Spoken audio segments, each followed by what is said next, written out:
Welcome, Priyanka. Welcome, everyone, to this episode of eLearning Interviews.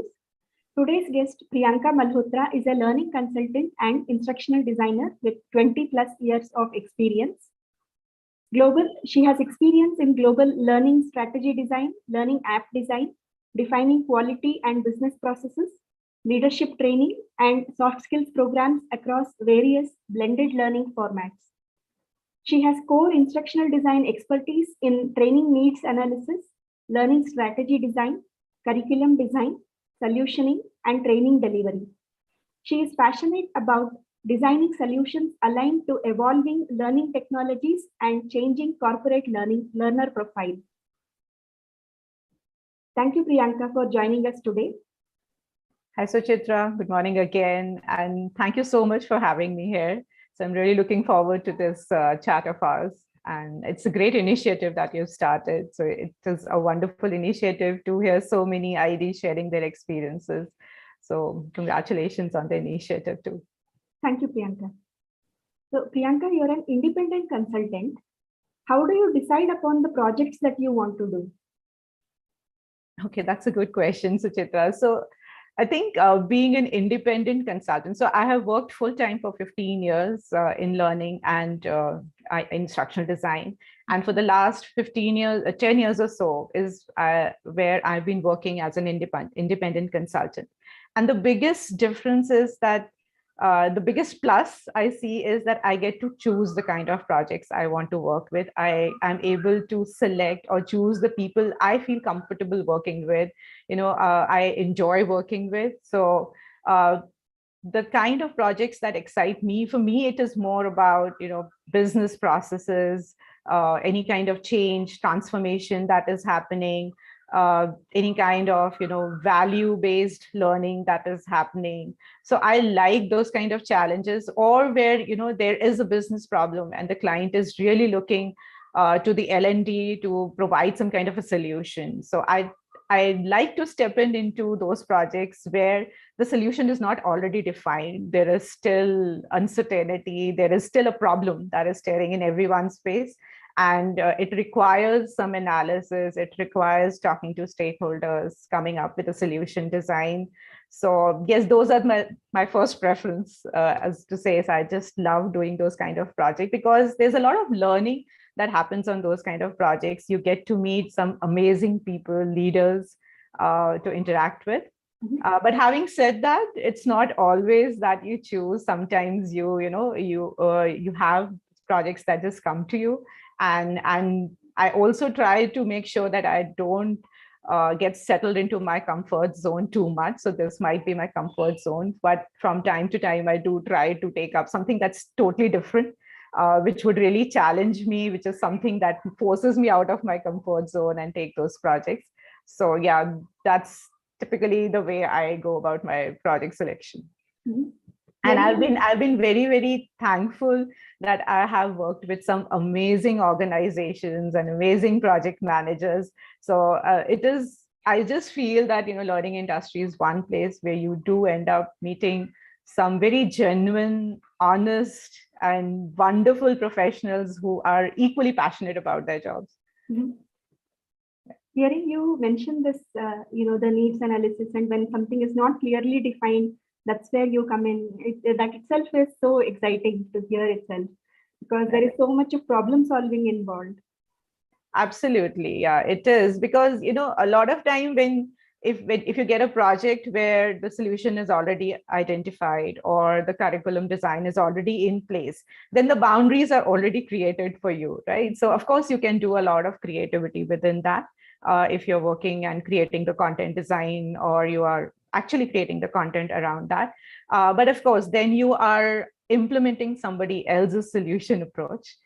And sometimes, you always have questions of why this particular solution approach, why something else was not, maybe that would have been more effective. So those are questions that usually come to mind. So if you actually do that, you own that solution completely. You have it visualized in your mind of how it is going to finally roll out and implement, and how will it be effective. So I think, yes, it gives a lot of satisfaction when you do something end to end. Mm-hmm. Yeah. So you're a learning consultant. How is it different from an instructional designer? Okay, I know that's a question that does come up. That what is the difference between an instructional designer and learning consultant? I would say that learning consulting or being called as a learning consultant is more about doing more of my work in the initial stages of content development life cycle. Okay, so while it is still instructional design, it is still related to learning design. The more work or the effort that I'm putting in is, again, as I said, that being there early in the project, where the business problem is being discussed, where the stakeholders are still articulating the problem, coming up with what kind of solution they desire, they want, and then talking to them and coming to arriving at what are the kind of learning outcomes they want. Okay, and it is still about looking at what kind of solutions might meet that business need. So, you are still not at the point where you start looking at content and designing content or writing content. You are still thinking in terms of, should this be a WBT? Should this be a video? Would a micro learning approach be better?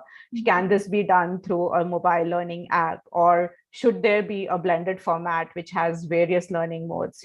So you're still thinking in terms of the solution that you want to design. Maybe even if it is content, like, if it is, let's say, business values for an organization that you're creating course for, and the stakeholders say that, this has been a boring course and it is very important for the organization, but the employees obviously just look at it as like 10 business values that we hold true for organization. How do we make it exciting? How do we make it challenging for our learners? And we want a very interactive course and all. So that is where you really think in terms of solution, what will work. So maybe gamified might work, or a story based course design might work. So you are trying to actually find that solution to the problem and trying to come up with that first overall design of that solution. So I think consulting is more about that, rather than, when we say instructional design, of course, this is also instructional design, but for most of the other people, instructional design is more about content creation and development.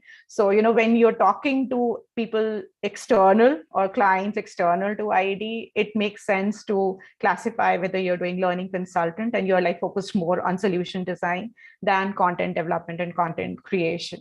A lot of time, it also happens that these some of the projects are actually only consulting, so like, for example, for one of the clients that we worked with, it was a global organization, and they wanted to create one consolidated, comprehensive learning platform for all their workforce across different geographies. And they had different LMSs in different regions, and they just wanted to create a very state-of-art kind of a learning experience for their end users.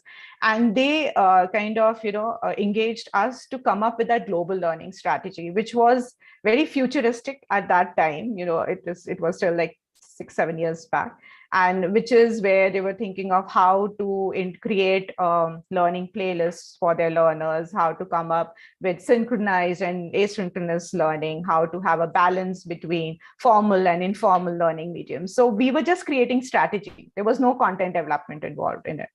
Right. So that was like pure learning consulting. Or like for another project, we were creating, they wanted to create a mobile learning app for their senior leadership. And for that, they wanted to come up with the best kind of user interface for that, which the managers would be able to work with, which would intuitively help them develop those transformational capabilities that were required for their leadership.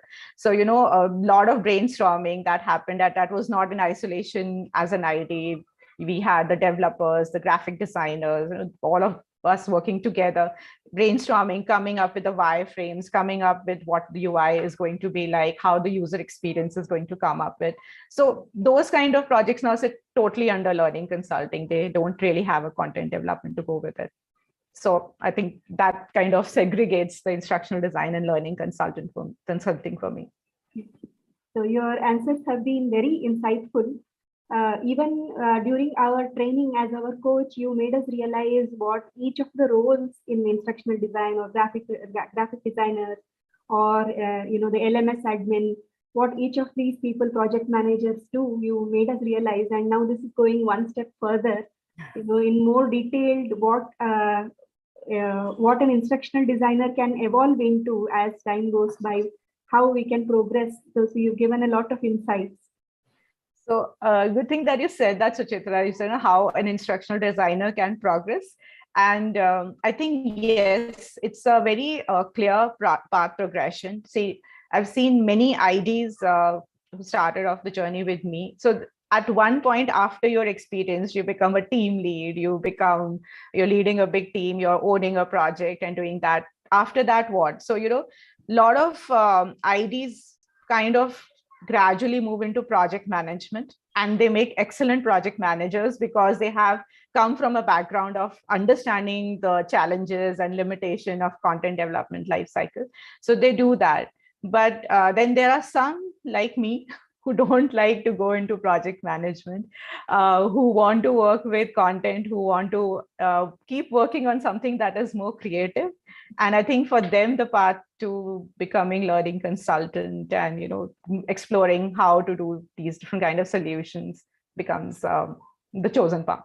Mm-hmm.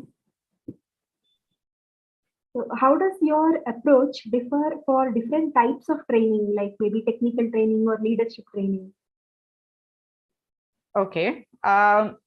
Okay. So I think so if you remember when we were doing our sessions, we said that for a good instructional designer, it's a combination of different traits that you require, different skills that you require, right? And I think when you're saying technical training and something like leadership training, the kind of skill set that you require will vary a little, like some more than the other. So for example, if you're taking a technical training, which is probably on a software or an application or a product, let's say. So typically your training is happening when the product rollout is going to happen. There's a lot of pressure. You cannot start very early on the project because the product is still under development. You have to time it exactly when the product is a little stable so that you know how it functions, what are the features, and you have to get the training content ready in time for the rollout of the software or whatever tool that you are working for, right? And the kind of people, the SMEs are very different. Typically, you would be interacting with your software developers, functional experts, and there's a lot of they are anyway very stressed on meeting the rollout deadline, and they have a lot of pressures that they are working under. So there is a lot of self work that you have to do as an ID, because you would be given a sandbox environment. You have to really roll up your sleeve and explore the tool or the software as much as you can, try to understand the different workflows, go through the technical documentation, the technical specs, the functional specs, use cases, the test cases, try to understand as much about the system or the software, the technical thing that we're creating training for, the workflows that are happening. And once you get a hang of all of that, then you have to step back and look at it from a learner's perspective. Because remember, that's where the difference is in our training, because we are not creating any manual, we're not creating any documentation as such. We're trying to enable the learners to use it effectively in their task. So then you have to look at the different roles who will be using this tool or the software, and you have to look at it from the task analysis mapping. What is it that they will do with this tool, and where in their usual workflow this tool comes up? Will they be using it to create a new sales opportunity? Will they be using it to interact with finance and get some billing done or approvals done and so on? And then you have to design your training around those areas of workflows or the task areas, so that it becomes more user centric and it is not just a tool training in terms of features and functions of it. So those are the kind of skill sets you require. So therefore, understanding of technology, understanding the lingo in which software developers talk a little. So it takes a little bit of reading and understanding. If you have a base, that's wonderful. And people who typically come from engineering stream or some kind of technological background really take to these kind of trainings very well. It also requires usage, because you'll have simulations, practicing the workflows or demonstrating those workflow. So understanding of tools like Captivate or InfoPack, UPK, those kind of tools come in handy when you're doing screen capturing and creating simulations. So that is the kind of skill set that you require typically for the technical trainings. Coming to the leadership training, that becomes a very different ball game, because here you have very abstract content most of the time. There is a vision of what they want to do. There is a definite reason why the leadership skilling is required. But a lot of time you don't have actual content, or they might have ideas about it, but it is all there. The CEO knows, the CLO knows, the HR head knows about it, what they want to train the people on or the leaders on, but it might not be documented anywhere. So to speak, your source content might be very sketchy, right? So most of it in this case happens, and most of the time the leadership trainings are not generic. They are very custom specific to the organization for whom you're creating it. So there's a lot of skill in terms of interviewing your SMEs that is required, the leaders that you will be talking to. Especially for the leadership training, it's very exciting because you get to talk to the leaders of the organization, people who actually have the vision of what the organization should be like. They are very passionate about bringing in a cultural change or the transformation that is happening in the organization. And it is very that excitement can actually be infectious. Okay, so it is very exciting to work on those kind of projects. But yes, it is also trying to convert a lot of tacit knowledge into actual concrete source content. So you need to do a good preparation in understanding the business domain, the leadership training area. What is it that they want to train on? Why they want to get this training done? Do a lot of extra reading also to gather information about what kind of content might be best suited for this training. And then have series of discussions with leaders or stakeholders or managers in the organization to source that kind of content. Also, there you need a skill of the business leaders sometimes go off tangent. I mean, they might talk about a lot of things which are important for the organization, but then you have to distill the information which is relevant for your training. So scoping the content, making sure that it is aligned to the course learning objectives or the learning objective of that training. That is an important decision-making skill, I would say, that an ID is required to take at that point of time. So, and then of course, when it goes into design, it is a more of creative design, because content, it can be methodologies, approaches, a little more abstract. So you need more creative visualization to bring it alive for the learners, make it engaging. Again, here the content itself is not just important, it's very important to show how it is being implemented. So trying to draw out real case studies, gathering examples which will be relevant for your audience, which they can relate to, which they'll be able to apply at their work. That becomes important. So yeah. Other than the content, you need to source all of that as well by your discussions and interviews that you're conducting with stakeholders. So I hope that kind of answers the difference between the two approaches. Yes, this is a great learning experience for me as well, because I'm getting to, I will have to rewatch this, maybe multiple times, so that I can get all of the things in my head and, remember it. When the time comes, I will not be completely new or fresh on it. Thanks. I hope it is helpful. So many guests in the previous interviews have said that blended learning is the future of e-learning industry. So what are the pros and cons of blended learning? Okay. So I think blended learning, I wouldn't really say it's the future, because it is now, right?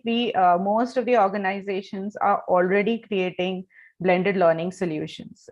They are already designing curriculums which have blended learning components.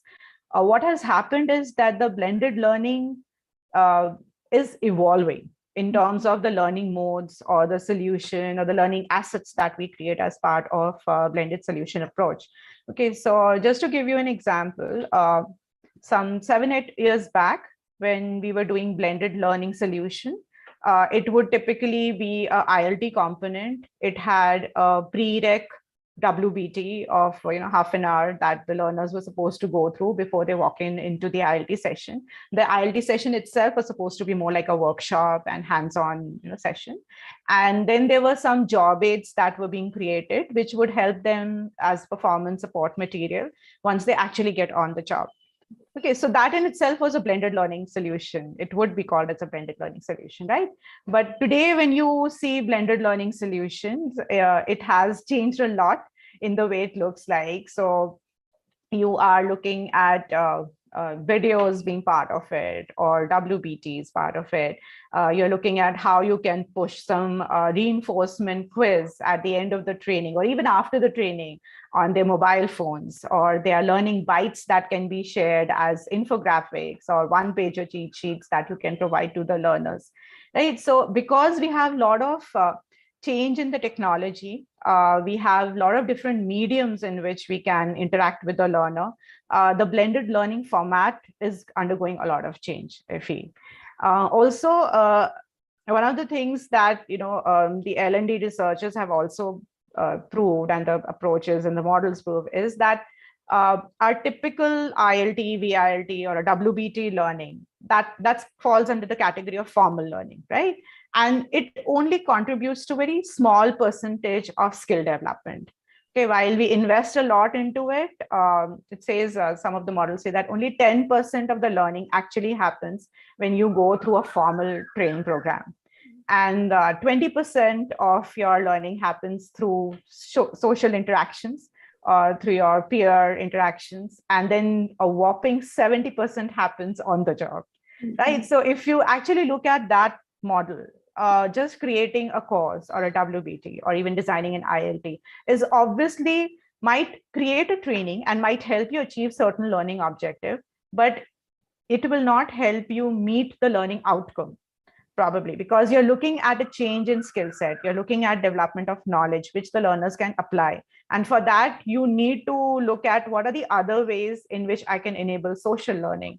How will I ensure that I can do some kind of learning on the job for the learners when they're actually back at their desk, right? So as soon as you start thinking in terms of that as a solution approach, automatically blended will come in. Okay, because then, of course, the formal mediums are not being enough for you. So you will start thinking in terms of, okay, so how can I have a social component? Can I do a discussion forum? Can I have a chat, kind of a Slack channel that can work? Or maybe something else that the organization is using. Are there any knowledge portals within the organization where the learners can post their findings or how they have implemented their learning? They can share examples, they can share case studies so that people can learn from each other. Is there an opportunity where an expert is available to answer some questions when the learners start applying their skills on the job? And if that point of time they need some help and support, can we have an expert who can look at their problem and give them some solution for that, right? Or on the job, so that is like on the job. Also, like on the job performance support material, what is it if after the training they want to just quickly recap some part of it? I just want to quickly recap the ARCS model. I just want to quickly recap how SAM works and what exactly do I have to keep in mind? Or like, a lot of different places where actually when you are in the flow of the work, you get to learn, and learning in the flow, as we call it.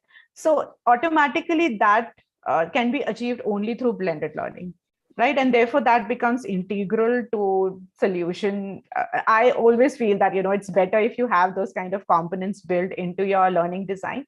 Of course, it depends on what your client is coming to you with. Sometimes they have a very fixed idea of it has to be just a WBT. So as a learning consultant, we still go ahead and give them suggestions. See, a lot of things like if you have a portal, you enable some expert to answer a solution, or you ask people to upload how they have applied this learning on their projects. That is not something where we are creating the content.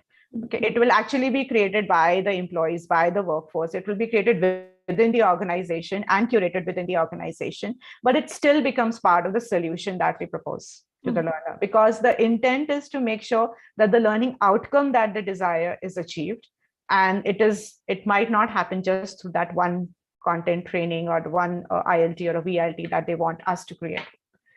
Right. So that, of course, so that is where I feel that the blended learning definitely is going to be part of all the solutions. More so now, I think now with the new avatar of blended learning, the hybrid learning that we're talking about, which is still different, where we are not saying that, people attend one part of the program as asynchronous or self-paced, and then they come for a hands-on or they interact on a Slack channel. We are saying that you have two set of audience at the same time who are in the class and also out of the class. So that's a very unique situation that has built up in the last couple of years.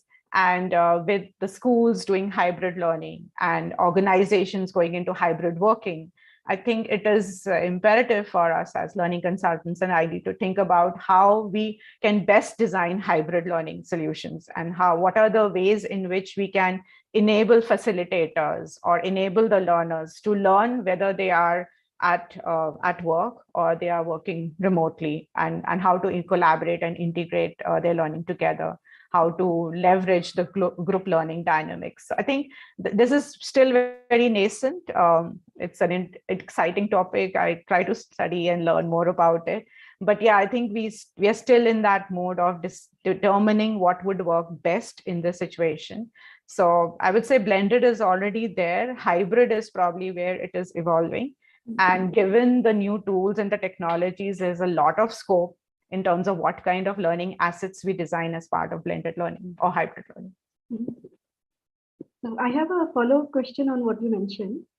So if 70% of the learning happens on the job, then how do you assess it? Because these MCQ and WBTs are easy, but right. If the learning is happening on the job, then how do you assess whether it is happening correctly or how much of it has happened? So if you remember your own program, we talked about the Kirkpatrick model. Yeah. And, at a very basic level, I would say that the Kirkpatrick model gives us some idea about how to do it after the training program is over. So while our level 1 and 2 was just taking care of what happens immediately after the program, where you were giving the learner feedback, you were taking the learner feedback, or you were giving them the post-assessment to see how much did they understand from the course.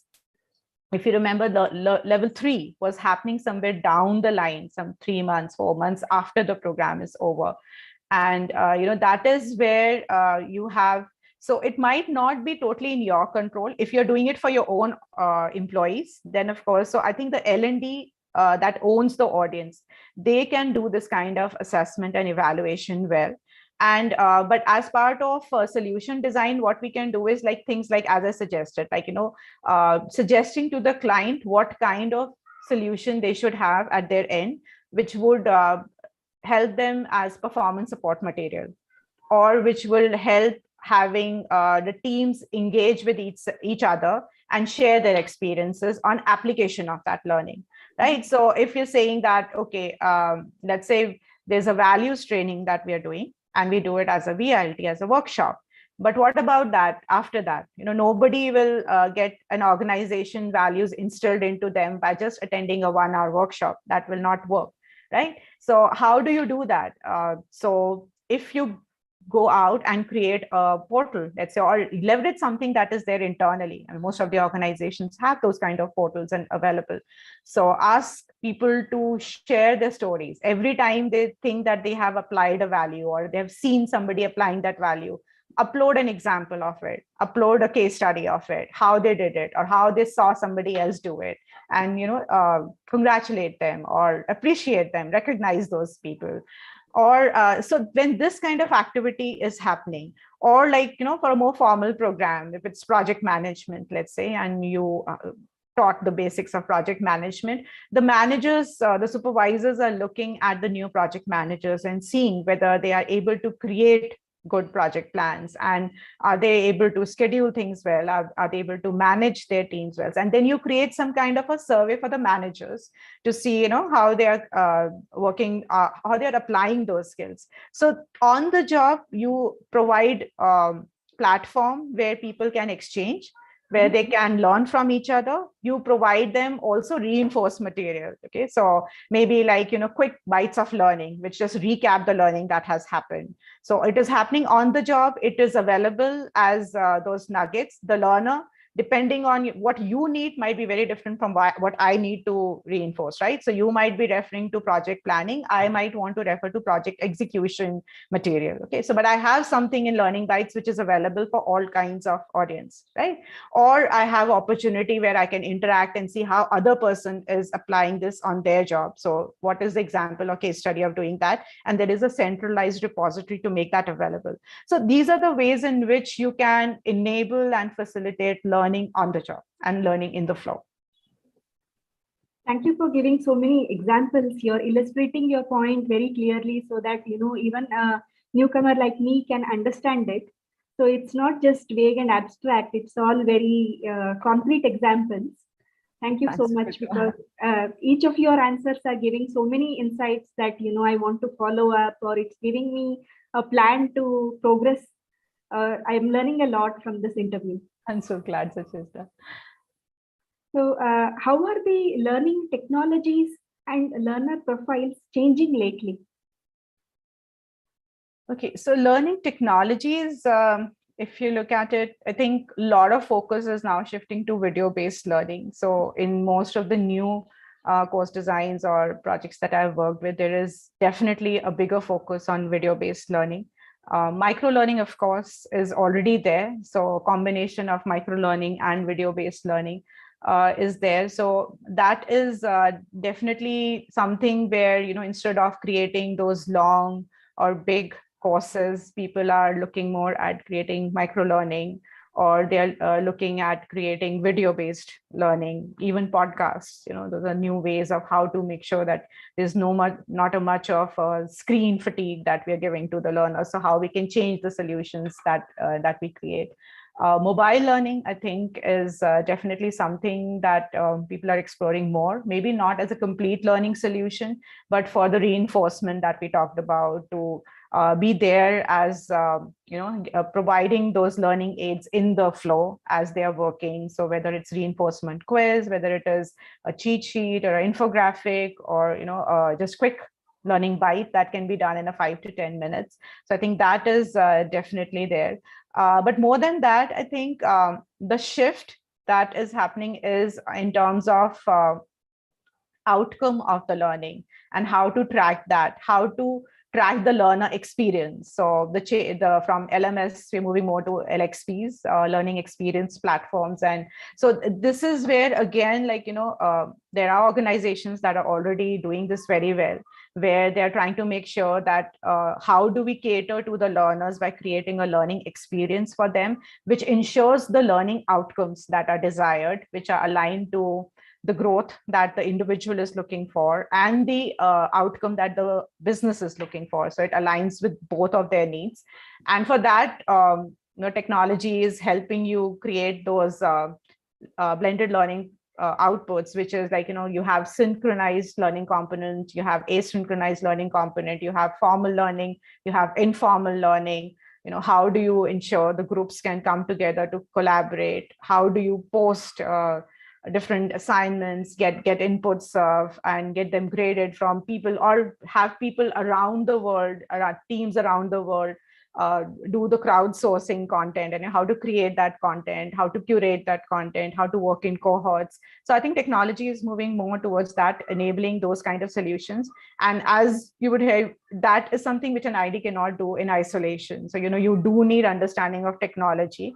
And while it is good to learn and understand, I think it is better that if IDs interact with cross-functional teams. So if we talk to the developers, we look to the learning technologists, what kind of tools they are using, what platforms are being used, how the graphic designers are working, what kind of gamification or AR, VR can be built in. I think that those are the things which the technology that's where the technology is changing, and those will be the kind of solutions which we will see more of. So I think, yes, it needs a lot of upskilling, even for us experienced IDs, to learn these new skills. Another place which even personally I'm also exploring is how to have working with AI enabled systems. And there, I'm not saying just AR, VR, but even things like, aggregator tools, which can help you generate content, which can create relevant quiz questions for you, where you don't, when you can give your NLP commands and you can have those kind of content design or some kind of a solution come up with. So definitely AI is also going to make an impact in instructional design. And I think that is also an area to watch out for in terms of technology. Mhm. So yeah, so I think those are the things that are happening in technology. From a learner profile perspective, everybody keeps saying that the attention span is growing less and less, which is in a way true. And that is where what we are seeing in terms of micro learning and different formats of micro learning that we all have, or learning on the go, where a lot of learning solutions and material is available on the mobile now. But other than that, I think what is also in focus is, again, learning experience in terms of how to make it more personalized for the learners, how to make sure that we are able to cater to their specific learning needs by giving them an opportunity or recommending to them their own learning playlist. So again, that is where your AI enabled solutions would come into place. Of what would you recommend? You do a profiling for the learner, and depending on the growth that they want, the kind of areas of interest that they have, we can populate those kind of learning playlists for them. Even within the courses, like how you are catering to the different kind of levels of learning that the learner might want to achieve through adaptive learning, through business simulations. So I think for the learner profile, it is they want more personalized and something which is specific to their needs. So people are not looking for sitting in a general classroom and or even attending those VLT sessions, which are generic for everyone. Of course, there is obviously a need for them, but they are looking more for what exactly will help them grow in their whatever career path that they have decided for, or the skill set that they require to move further, and how our learning solutions as well as the learning paths that can be recommended to them. I think that is where the learner profile we have to understand. So I think it's a lot of combination of instructional design and technology and creativity that is required. So a lot of close collaboration is required more across the teams, I guess. Mhm. Again, very interesting and insightful thoughts that I will have to, follow up and pursue even later on. Sure. During learning strategy design, what factors determine your decision?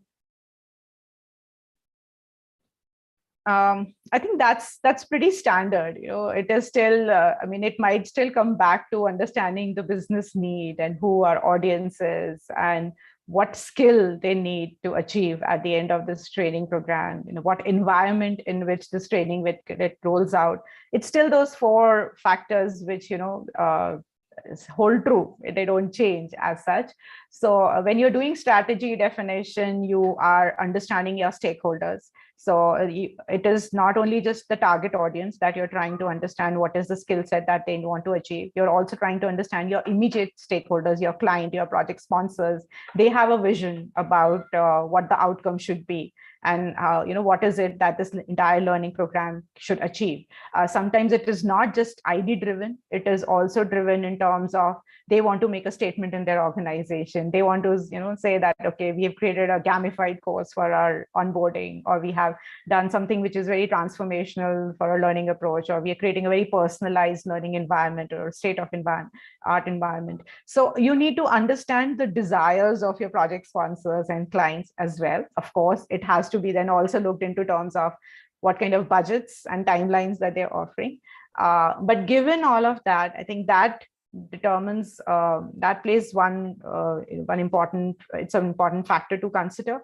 Other than that, of course, the learners and the solution or the technology constraints that you have.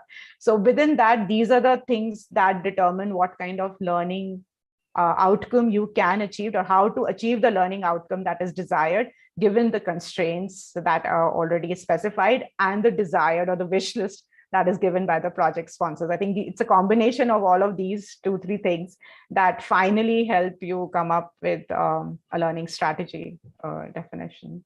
Mhm. I have a follow-up question. So if they have something in mind which you are not completely agreeing with, do you help them understand that, that is not what is needed for this particular situation? Yes, yes. So, and the yes is conditional. So, of course, it happens sometimes. And this more often happens when your immediate clients are from business and not from L&D. So it matters who you are talking to at the client end. So most of the time when you're interacting directly with the L&D teams and they get you the project, they themselves have instructional design experience, learning consulting experience, they understand educational technology and everything. So they have a more rational way of looking at what the solution can be done, what is achievable, what's not achievable. The business, when they come to us with a business problem or a solution that they want, they come with a wish list most of the time.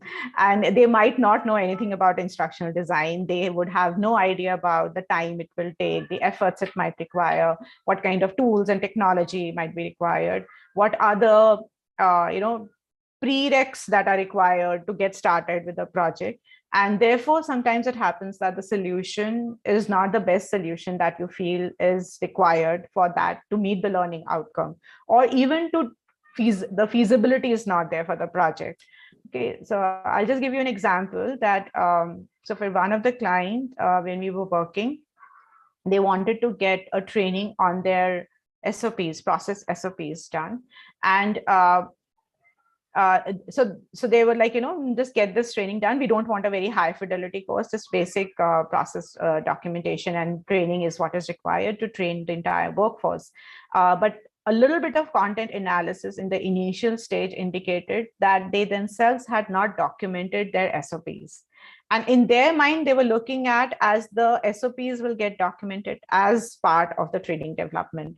But that is not how it would happen, right? We would need a stable, complete source content before we start using that as an input and start creating a training around it. And therefore, there was a lot of to and fro that happened on what kind of solutions we can build. But finally, it was, we were able to convince them that it doesn't make sense to create a training right now if your processes are still evolving, if they're still going to change. Till the time you, as functional experts, as business experts, sit down, finalize your SOPs, and only then it makes sense to come up with some kind of training program on that.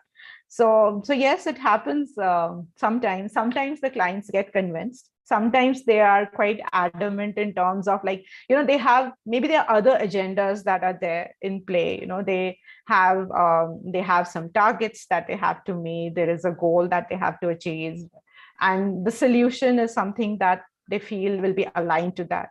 And so at best, at that point of time, as a consultant, you can raise the risk, you can tell them what might or might not happen, and you can try to convince them, and try to meet them halfway. Something which you can confidently feel will still have will deliver the results, will have the instructional value, and is still some more aligned with the vision that they have of the program. So you try to do that, yes.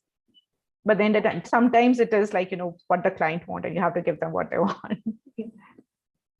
So I can see that, along with instructional design or creativity or technology, there is a lot of people skills also that. Absolutely. It is definitely required. Remember, collaborator was one of the important skills, and communication. So yes, communication, not only in your writing skills and how you present yourself, but also in how you have your conversations with your stakeholders, with your clients, with your SMEs. Yeah, plays a very important role. Creating a rapport with them is very important. See, when you want to convince them about it might not be a major decision where you want to change, but even a small thing that you want to do differently than what they have visualized or they have in mind. If you invest early in the project during the initial conversations that you have during the kickoff and initial calls, if you can create some kind of rapport with your project stakeholders, then it becomes much easier to convince them, share the rationale, and it doesn't come across as you against us or something like that. So it's easier to have that conversation if you invest some time in building the rapport first with them. So What is the most crucial thing to succeed as an ID? There are a lot of things I think that are required to succeed as an ID, but I think passion for learning and a little bit of altruistic streak of making a difference in somebody's life through what you create.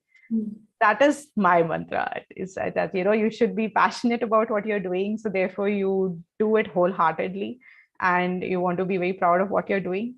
And somewhere, like, if you are thinking above, you're looking at the big picture. You're not looking at just the content. You're not looking at just the business or what the L&D is asking for, but you're looking at how this will help somebody do their job better, or build better skills, and will it make it easier for them, or will it help them grow in some way, and can you do something about it?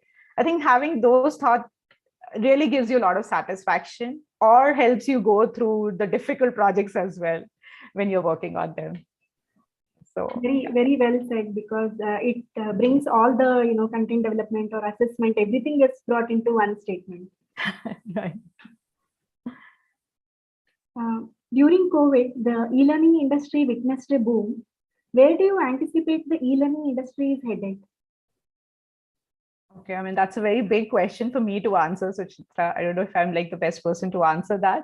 But again, I feel that, we talked about hybrid learning. So those are the kind of things that are changing the way in which the blended learning would be implemented, or hybrid learning now would be implemented. Which solutions or which kind of learning modes will work best for that kind of environment. So that the good thing is that, other than ID and the L&D, everybody else also understood e-learning, and they recognized it as a medium which can lead to learning, okay, which need not always be just like videos or modules that have to be run in school, but they can actually be complete solutions in themselves also, which can help learning. Of course, it also brought up the challenges. I think the teachers became very sensitive to instructional design. So in my programs that I've been conducting for some time now, there's so many teachers who said that they face so many challenges when overnight the school shifted to online teaching mode, and or like the challenges that even now they're facing in doing hybrid learning. And I think their quest for learning and understanding has led them to instructional design, and recognizing it as a structured, formal methodology, approach, stream, whatever you say, which can help them designing content. So content understanding, being an expert, they already are there, right? But how to actually deliver it in the best way using those principles and methodologies, that is what I think has gained acceptance, and awareness has been created for that, and people are trying to implement that. Of course, they see online medium also as something that will definitely be there now. Anytime we know that it could always switch to online again or a hybrid again. So e-learning is definitely doing very well in the last 2 years, because everybody in all domains and walks of life needed e-learning to continue the learning path and the learning journey. So I think it will grow. The only thing is, I think more of technology will come into play. More of learning on demand will happen. Personalized learning is going to be more important, so that people should be able to learn when they want to do it, when they want to acquire a specific skills. It could be aligned to their personal level of skills that they want to build up. So more personalization, a little bit of more of AI enabled learning. I think that is what it will lead to as we go by. What would you like to do next? Do you have a career goal? I don't have a career goal. Okay, so I am working like an independent consultant, and it was by choice that I decided to step out of the corporate space, so to speak. But I am very invested in creating good courses, creating good learning solutions, and therefore my goals are more personal to myself. I think as I was have been doing a lot of solution design and doing the training needs analysis and all, more and more I have got interested in understanding how does competency management happen, how does talent development happen, exploring the psychology behind it, learner psychology, organizational psychology, understanding what will work in an organization, what will not, how things which are external to learning maybe, how will that, so how is hybrid working going to impact learning and L&D, and how the solutions might change. So that is my area of interest now, exploring those models, frameworks, trying to see how that impacts our solution design as learning solution strategist. So areas of interest are there, and which is where I want to explore and do more work, hopefully. Yeah, but no specific career goals as such. They're more holistic now. They're more of personal goals of where I want to be as a person and not just as a professional. Mhm. So another follow-up question, when you say explore these areas, so do you mean like take courses or read books, or how do you explore? Yeah, so some of this is reading books, of course, actively following some industry stalwarts, some reputed organizations. And I do try to invest in reading a lot of your HBR articles or McKinsey articles. There are a lot of learning, even LinkedIn reports and all. So these are like good sources to gain the insight into what is happening into business, what is happening in industry, what tools and technologies are really coming up. Also interacting with a lot of people in the industry. I mean, not a lot of people. I have like a small core set of people I interact with more. But these are from different functions. These are from technology, from graphics design, from even organizational psychology or anything. And interacting with them more to understand what is happening, what is evolving, what is trending. So that helps you in keeping up to date with what solution design might evolve into with the coming time. Thank you. Again, the reliable sources and having a group of people, it's great tips to. Absolutely. Yeah, I think it's important to develop those that group of where you can learn and you can discuss with people, and people not just from your stream. I think people from different streams, it's very important, because the insights, the knowledge that they have is really very different from your own, which you might have as an instructional designer. So that really helps. What is your message to aspirational, new, and experienced IDs? One is enjoy your work. I think that's absolutely important. If you don't enjoy your work, ID can be a very overwhelming job, because there are a lot of pressures, all said and done. You're working on very short project cycles. There is a lot of pressure in terms of delivery timelines and so on. And it is not a cup of tea for somebody who likes to remain in the comfort zone. Okay, because you'd never do that. With every new project, you're shifting to a new content domain, new set of people, new project stakeholders to interact with, new clients to build rapport with. So there's a lot of change that is constantly required. Uncertainty is part of your life.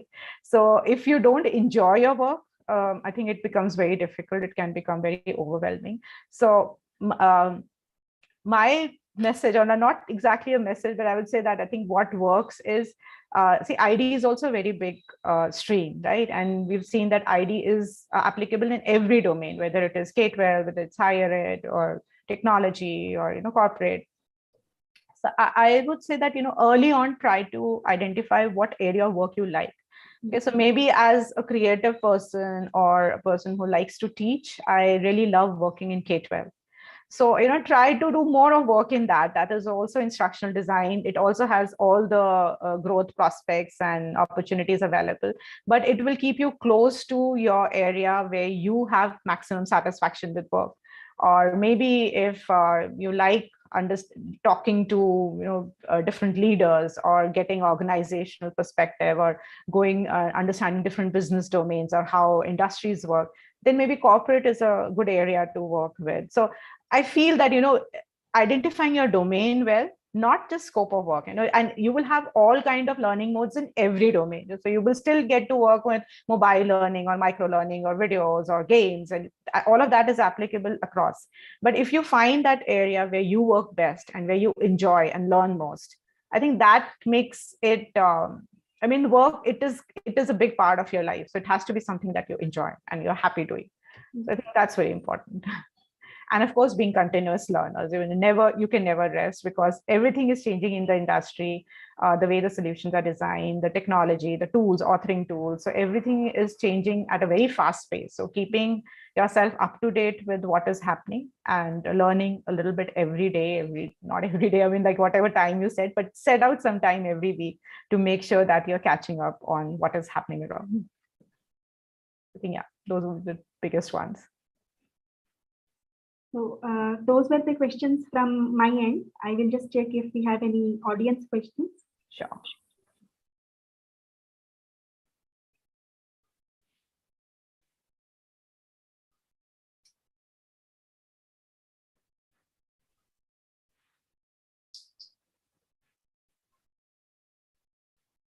It looks like we don't have any audience questions today.